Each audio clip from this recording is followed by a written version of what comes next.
Hello, everybody. Welcome back to Screenstars. I'm here today to bring you my review for Volume 2 of Stranger Things Season 4 and my thoughts overall, I suppose, on Season 4 as a whole.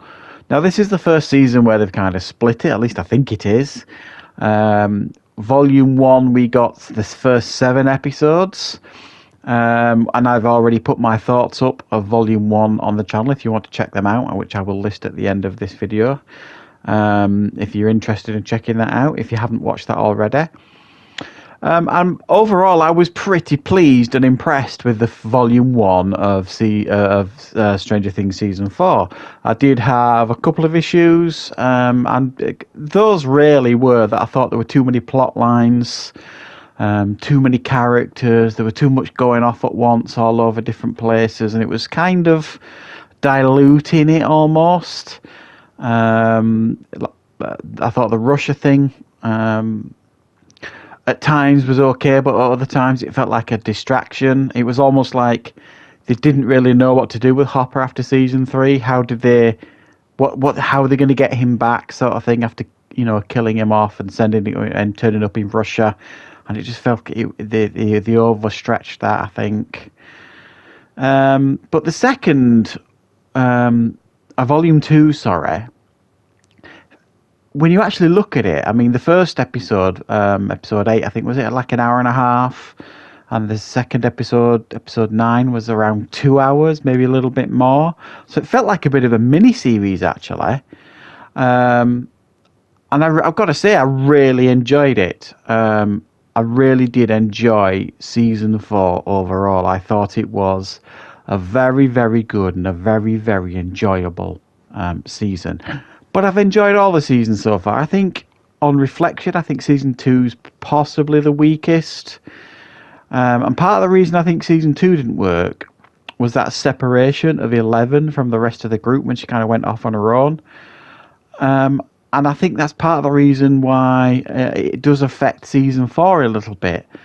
You get her in the first episode or two, and then she buggers off to this, place to re-find her powers, and you never really get her back with the rest of the group until, essentially, episode 9. So, yeah, I don't necessarily think it worked in Season 2, and I don't necessarily think it worked in Season 4 either, that separation of 11 from the group, but also the separation of everybody else from each other, sort of thing, everybody kind of going off and doing their own thing.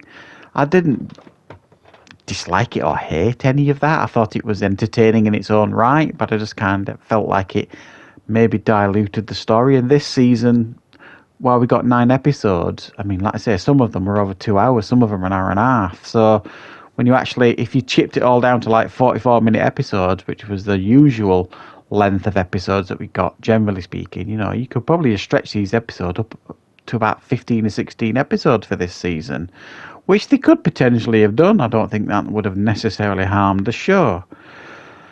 But saying that, I think Volume 2, the final 2 episodes, the first one essentially really focused on 11 really getting out of that research base, Mike heading to the research base to find her, and the Scooby Gang, if you like, deciding, a motorbike going past, thank you very much, deciding that they were going to go after Vecna, come up with this plan to kind of go on the attack rather than waiting for him to continuously make his move, sort of thing.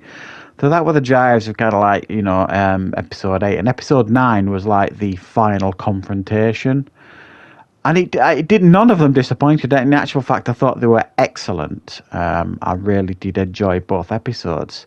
But you know what I think I enjoyed most about episode 9 was the Return of the King ending. And what I mean by that is the conclusion of the episode. We had a good 15, maybe even longer, 20 minutes with all the characters reuniting and the dust settling from everything that's happened in season 4, and then the setup for the final battle in season 5, which, to be honest, I'm not really sure when we're going to get. It's probably going to be another couple of years, I suspect, with everybody's time frames and projects that they're working on and all this kind of stuff. So we've got one more season to go, season 5, and I have to say I am really quite looking forward to it because everybody's back together now.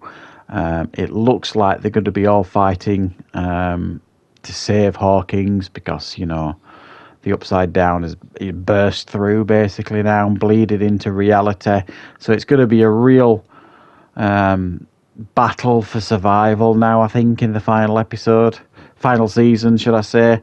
And it's going to be interesting to see kind of who comes out of it. But overall, I do think season 4 is arguably my second favourite season. I did enjoy season 3 an awful lot. And even though I have been critical of certain aspects of it, none of the criticisms I've gave the show really spoilt my enjoyment of it. They were just minor niggles, I suppose. So overall, I'm going to give Stranger Things season 4 a 9 out of 10. A really epic way to end the season, and it's got all the fans of the show, including me, on tenterhooks now as to what we're going to get to finish off this fabulous TV show. So let me know in the comments, guys, what your thoughts are of Stranger Things season 4, and of course, I will be back with loads more content on the channel very, very soon.